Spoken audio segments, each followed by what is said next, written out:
Please welcome Illinois Governor JB Pritzker.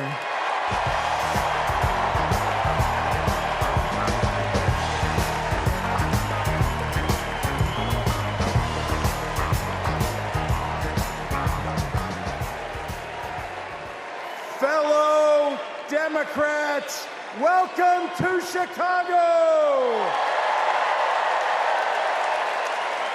We're a great American city in a proud blue state.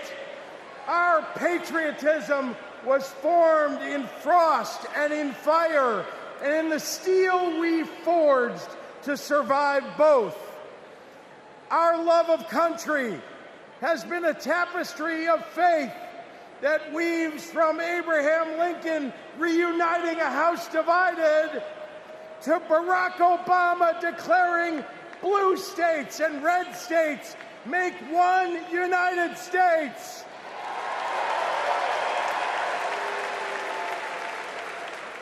Now, Illinois' presidential pedigree is unmatched. And given that Vice President Kamala Harris spent some of her early life right here, I speak for the entire Illinois delegation when I say we claim her too.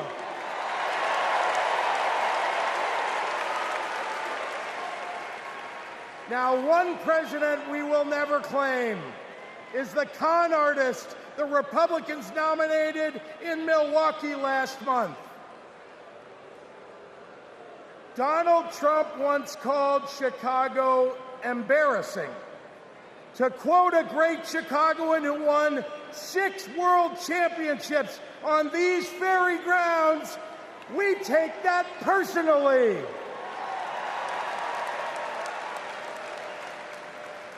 I had to govern for 2 years while Trump was president. Let me tell you what's embarrassing. In Illinois, we passed a massive bill to fix our roads and bridges. When Donald Trump proposed his own plan, he turned right around and called it stupid. We eliminated the grocery tax. Donald hasn't been in a grocery store since his first bankruptcy.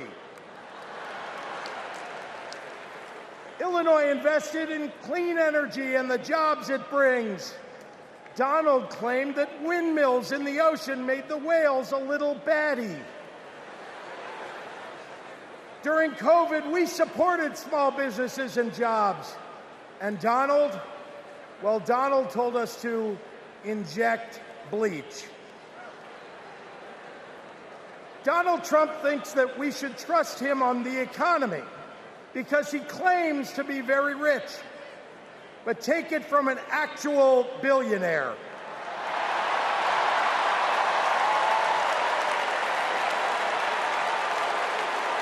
Trump is rich in only one thing: stupidity.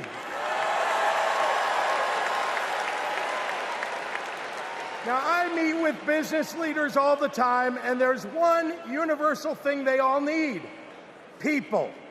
They need more workers to fill all the jobs they have. But the anti-freedom, anti-family policies of MAGA Republicans are driving workers away. Here's the thing.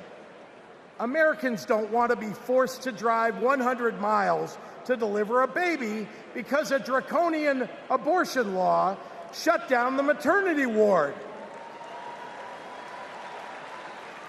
Americans want the hope of giving birth through IVF, not the fear that it might be taken away. Americans with LGBTQ kids don't want them facing discrimination at school because the state sanctioned it. Americans want to go to their neighborhood grocery store and not have to worry about some random guy open carrying an AR-15.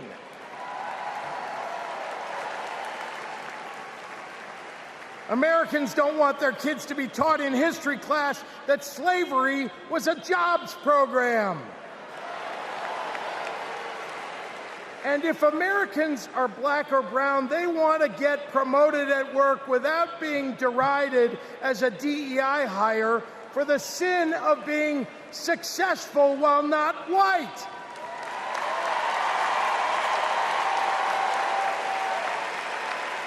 Let's be clear. It's not woke that limits economic growth. It's weird. And these guys aren't just weird, they're dangerous. Democrats are for lower taxes and higher wages, less inflation and more business growth. We just think it's wrong to craft those policies for Elon Musk and not for everyday working people. That includes a secure retirement and good health care. We think the government should help you prosper, not police who you're sleeping with. More than anything, Democrats want economic policies that are kind, not cruel. But Trump chooses cruelty every time. After all, everything he's achieved in his own life has been by hurting someone else. Kamala Harris and Tim Walz, well, they've spent their lives lifting people up, not pushing them down. They know that a White House that leads with kindness looks at someone who is struggling and sees not what they might cost society, but what they might create for it.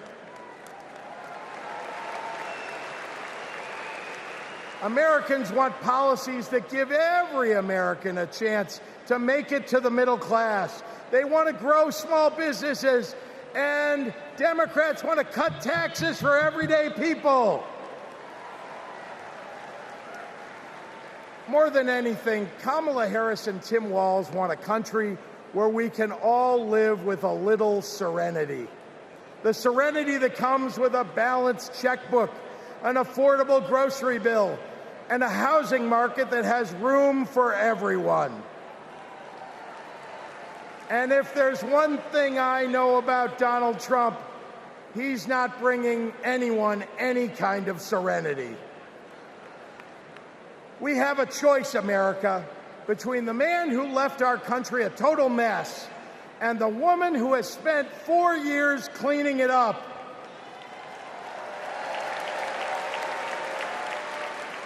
And I think it's time we stop expecting women to clean up messes without the authority and the title to match the job.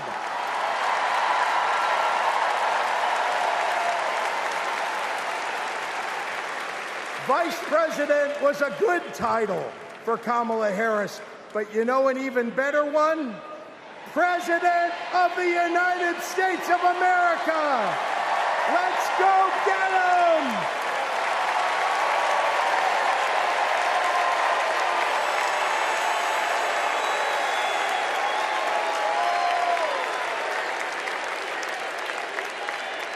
Please welcome former chair and CEO